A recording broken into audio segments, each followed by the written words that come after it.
The sales robots have taken over, and they're decimating deals left and right, destroying them right in their tracks. On the AI for Sales podcast, our mission is to empower everyday sellers to embrace AI superpowers to build new bridges and crush quota. Dr. Joel Abon said it best in the AI for Sales book. In sales, time kills deals. In AI for Sales, AI kills time. Join our hosts as we learn from the C-suite of the world's fastest growing companies about how you can leverage AI today to transform your sales revenue engine while being the best version of you. Welcome everyone to another AI for Sales podcast. I'm here today with Dan Sheppard, who is the founder of Maya. It's M-A-Y-A. Maya uses technology to transform our relationship with tires through a process that builds trust and reduces the harmful effects of wear on our environment. So it's a really cool product, cool technology. I'm excited to have him here. Dan, welcome to the show. Thanks, Chad. Good to meet you again. Great to see you again. You know, I gotta say, I was playing golf 3 or 4 years ago with a head of one of the tire manufacturers or producers, and I think it was Bridgestone, if I'm not mistaken. And they were doing a lot of work with Elon Musk and Tesla. And when the Tesla cars came out at $100,000 for the car, the owners didn't care that the tires burned out quickly because they just buy a new set of $10,000 tires and they're good to go. When they created the $30,000 to $50,000 model, all of a sudden the owners started to care about the high cost tires and the wear that happened on them. So when I talked to you originally, I didn't share that story with you at the time, but it definitely came to mind after our conversation. So, and they spent millions and millions, like I want to say $300 million on R&D related to how do you save tires on an electric vehicle. So I think that's right in the sweet spot of what we're here to talk about today. Absolutely. And it is literally in the hundreds of millions every year for the premium guys. That's amazing. Well, before we get into those intriguing conversations, I like to ask the question about you and help our audience connect with Dan Sheppard. Where were you raised? How did you get into the kinds of things that you work on today, right? Tell me about your childhood and where you were raised and what was your passion? Okay. Yeah. So I'm from Bristol, which is in the southwest of England. We can literally see Wales across the estuary from where we live right here. Just a small, normal family, 3 brothers. And that was it. But, from a very early age, was just incredibly, won't surprise you to learn, incredibly interested and fascinated in cars from a really early age. So back in the day when you could do that kind of thing, from the age of 11, I was actually working in a garage, which was owned by a friend of my dad. And, every weekend and school holiday, bank holiday, I was there. And I did that all the way through my childhood. And that was my first job. But I really wanted to understand, how did these things work? I was always fascinated by how did they move? How did they get there? What gets them there? And how do they work and why do they work that way?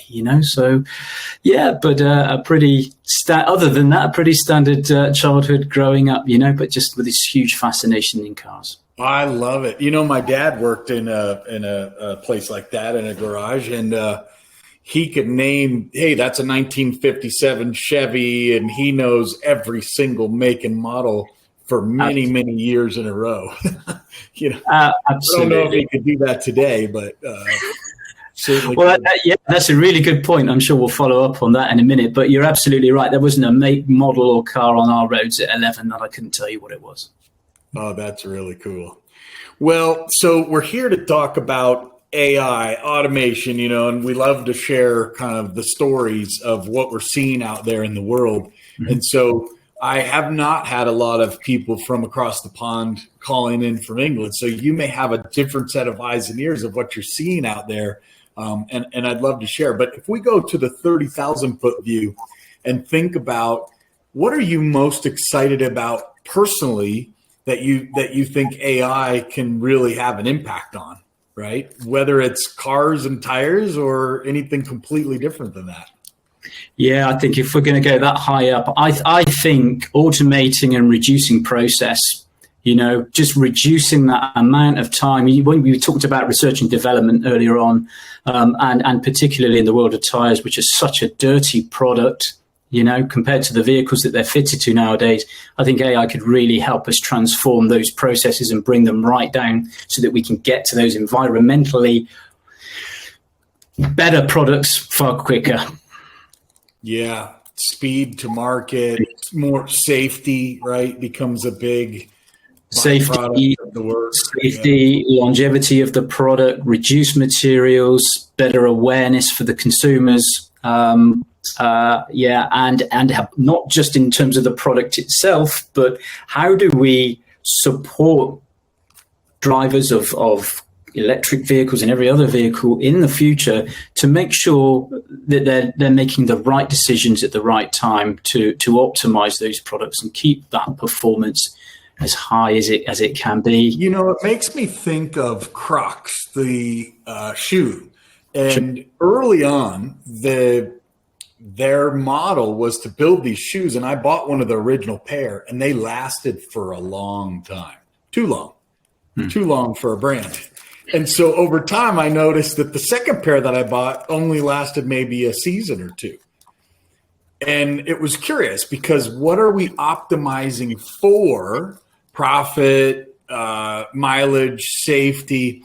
And so this kind of gets into the conversation around ethics and AI. And, what are your thoughts on the ethical part of the conversation?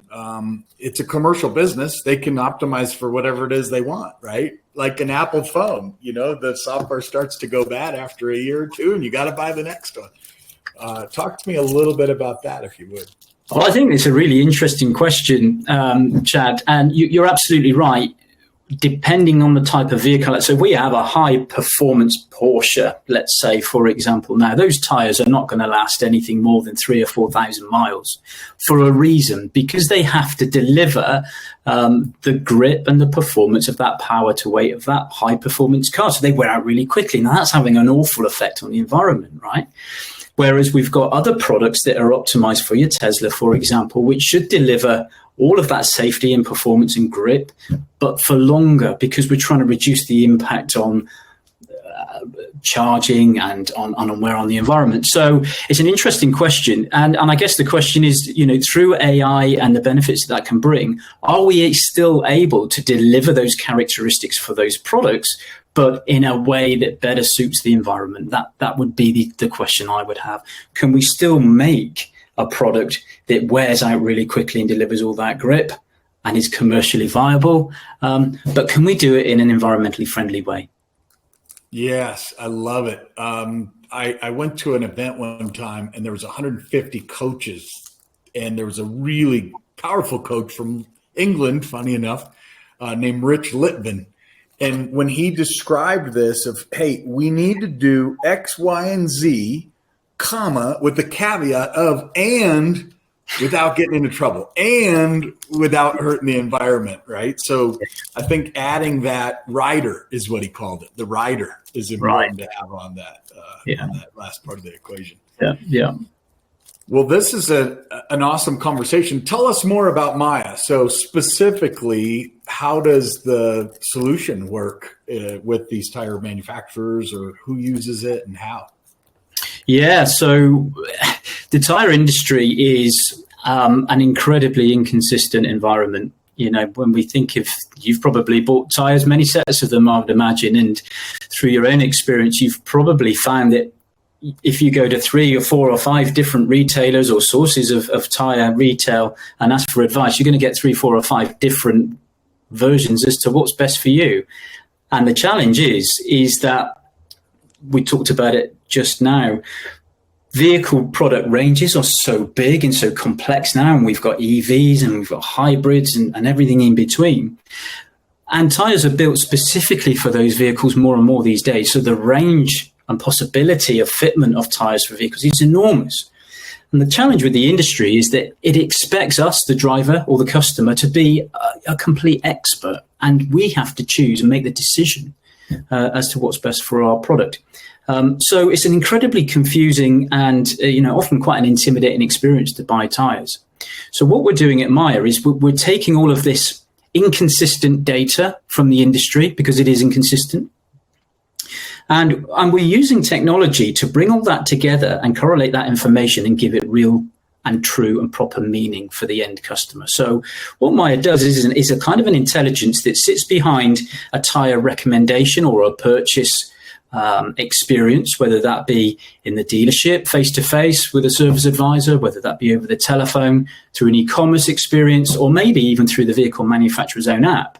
But what it does is, whether I go to, let's choose Audi as a brand, whether I go to Audi in Boston, Massachusetts, or whether I go to Audi in Texas, through the Meyer experience, that consumer will get the exact same recommendation for the right reasons with consistency, building that level of trust. And they'll also be recommended to get the right product for their vehicle, which is something that nobody in the industry is doing for lots of reasons. And again, as you said, commercially, they're not doing it for commercial reasons. But it needs to be done for the end consumer. It needs to be right. We talked earlier on about vehicle performance, vehicle safety, and the environment. For those three key areas, this is why we should be employing the solutions that Meyer is delivering. Got it. It reminds me of going shopping with my mother for a television right out of college. I moved to Arizona, and I went in, and I said, this one looks good. It was a Panasonic, and it was a big tube one, and then a VHS player that went with it, same brand. And I was like, oh, same brand. That way the cords will all work, and this will be great. Yeah. And so I didn't buy it right away. We went back, we had lunch, then we came back, and I found the same guy. So this is the same guy. And I said, all right, what do you recommend? And he asked me a couple questions. He goes, well, and he, by the way, highly recommended that combo, that VHS, because of the heads and how it all fit and worked. And same badge, same guy, 3 hours later. Totally different product. And it was like, I was like, wait, you told me this one. And he's like, it must have been my twin brother, because I would never have recommended that. And I'm like, but hold on. And so humans aren't perfect. We make different decisions. We forget. We're influenced. And so, to your point, right? The right product, right place, right time. Man, that's important, because we're talking about safety and environment and all the things that we're talking about. This 100%. Isn't just a VHS purchase. Yeah, 100%. And if you look at it, it happens in the UK, I know it happens in Europe, and I know it happens in the US as well. If you go online, for example, and by some miraculous experience, you get the right tyre for your car this month. If you were to go back on and buy 2 tyres for the rear, let's say in 3 months' time, the chances are you won't even find that tyre. It's going to be buried somewhere because of the commercial agreements that have been made with the tyre suppliers at that particular time. So the inconsistency is built in, and it's not for the customer. Wow. Yeah, this reminds me of, and I think I mentioned this to you when we talked last. I was in New York City recently, and there's a retailer who took retail online and figured out how to optimize. And he was the youngest 29-year-old SVP of Macy's, and he worked in the women's side, then in the men's side, and he just shared all these things of how there's inconsistency and brokenness in the retail, like rebates and, those kinds of things, guarantees, returns, and it's just a messy process. And he's now helped usher in the move to online. And now the big retailers are looking back going, we need to learn from that person and new process. And so they ended up, a French company acquired this organization. What you're doing to disrupt the tire sales industry seems to me that it's going to be important. And the big tire the retailers that are out there, Discount Tire is one that's here, and there's several big chains. I would expect that someone's going to embrace it, but it usually starts from an entrepreneur mind like yourself. Yeah, well, this is it. But, Chad, this has all been born out of what's happening to and for the customer. And what you find in tire retail is that this experience is happening to the customer and not for the customer.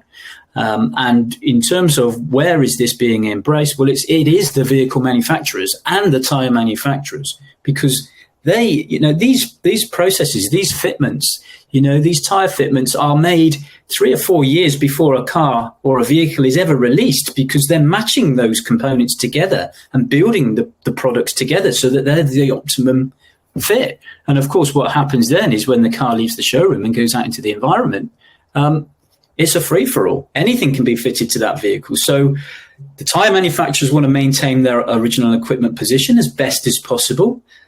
The vehicle manufacturers and the car dealerships want to deliver that complete one-stop shop experience, and tires is the huge gap that they have in their service currently right now, and is a huge focus, of course, moving forward for EV. So we solve all of those problems for the tire manufacturer, for the vehicle manufacturer, the car dealerships, all in one solution. And it's a great sales aid for the guys in the dealerships too, because it acts as an instantaneous expert for those guys. They don't have to retain all this stuff in their head anymore. So it's there, instantaneous. So talk to me about AI. We said that it's not necessarily built into your product, or there's some levels of automation and big data and to deliver this kind of mapping. Obviously it's big data and it's those kind of things. But have you used AI yourself, maybe for strategy around the company or content creation? There's so many different ways companies are using AI. Again, from a European perspective, what have you found so far to be useful in your use of AI personally? Yeah, well, it's looking at building proposals currently. I have to say, from a personal level, it's putting those proposals together. AI is certainly, Chat GPT. You go on there and there's very little that Chat GPT can't do for you right now. So from a personal level, as an entrepreneur, wearing lots of hats myself right now, it's really helping me with a lot of that documentation and helping me to put together proposals, content creation as well. So that's the key area for me personally as an entrepreneur. But in terms of the product itself, we're exploring other solutions for Maya right now. I mean, Maya as a tire service that we have right now is Maya 1.0, shall we say, Maya 2.0. We're looking at solutions to utilize AI to become that digital driving assistant for the future. We talked a little bit about this before, Chad, but, that's what we are really looking at. And although Maya delivers that kind of almost AI experience right now, it's how we bring AI in its raw, natural form, shall we say, in the future to further enhance the current experience that we have.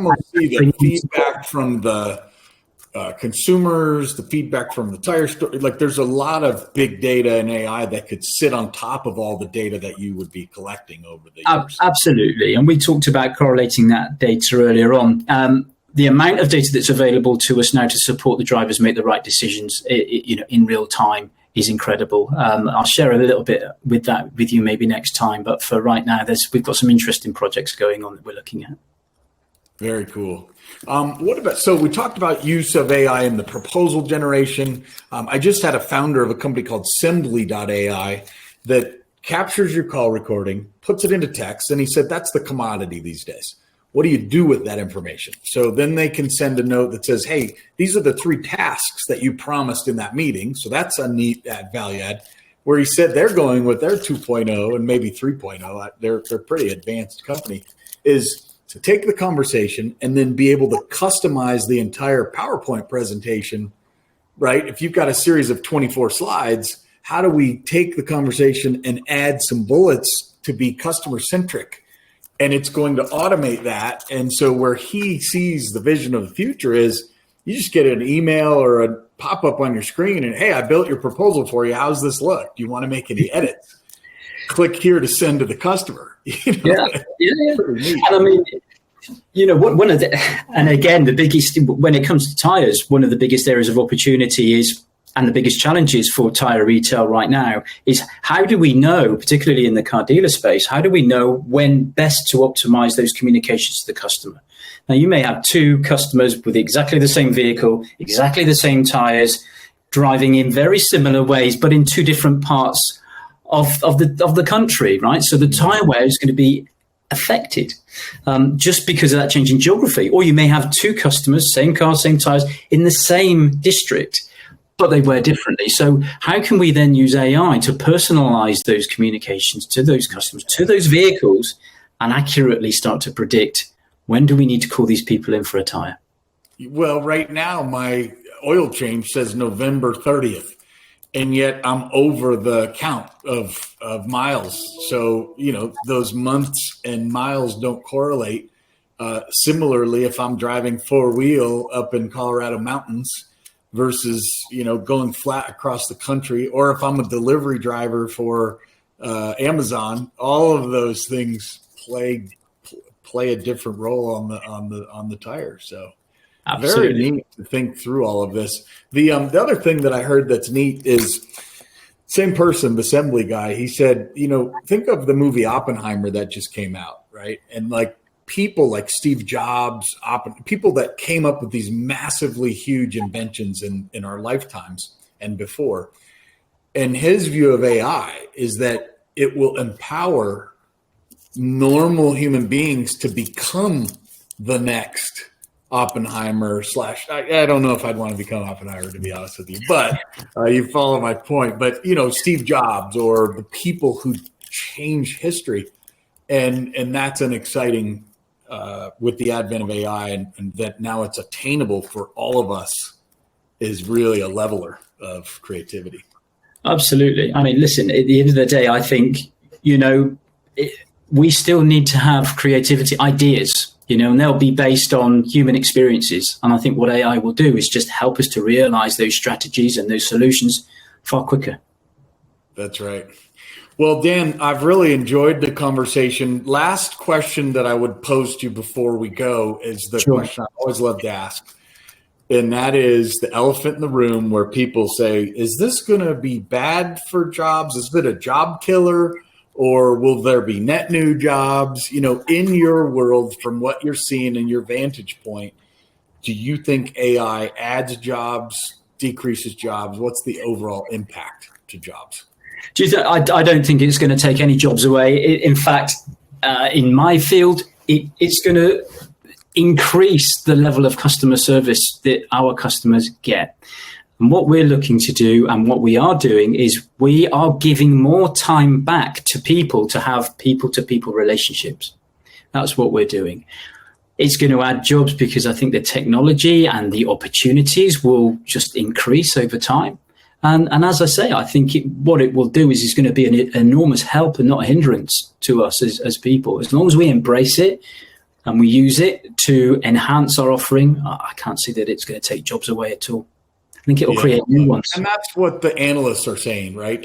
You might have a certain group that the jobs are, maybe I need less people in that area, but it's not like you're going to go into a team of 100 people and say, okay, I only need 10. No, you're going to redeploy.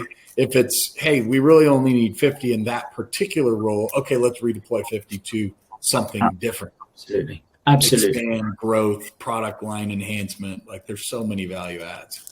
We're in for a change in history, right? Just like when the internet came out, the fax machine was a big one. We've gone through times, and just from our conversation here with your ability to write better proposals, your ability to analyze your customers better, it's a lot of goodness coming our way.